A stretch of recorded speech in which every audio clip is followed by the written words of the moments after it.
চলুন আজ দেখে নেব পাট শাকের ঝোল। পাট শাক ভালোভাবে ধুয়ে কেটে নিয়েছি। এদিকে কড়াইয়ের মধ্যে অল্প জল ফুটতে দিয়ে দিয়েছিলাম। ঢাকনা খুলে সে ফুটন্ত জলের মধ্যে কাটা পাট শাকগুলো দিয়ে দিলাম। মিনিট 5 পর ঢাকনা খুলে দেখুন পাট শাক তো নরম, সেটা গলেই গেছে। এরপর দিয়ে দিলাম পরিমাণ মতো নুন, হলুদ, মিষ্টি আর 2টো কাঁচা লঙ্কা। এদিকে একটা ফোড়ন বানাবো। তড়কা প্যানের মধ্যে পরিমাণ মতো তেল দিয়ে তাতে 5 ফোড়ন, শুকনো লঙ্কা আর বেশ কিছুটা হিং দিয়ে পাট শাকের মধ্যে ফোড়ন দিয়ে দিলাম। এরপর খুব ভালোভাবে নাড়াচাড়া করে দেখুন এই রকম দেখতে হয়েছে।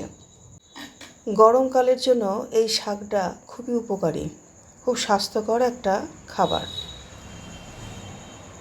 তাই আপনারাও এইভাবে বানান। ডাল দিয়ে একবার করে দেখিয়েছি, এবার প্লেন শাকের ঝোল করে দেখালাম। আপনারা করুন, খান আর সবাই ভালো থাকুন।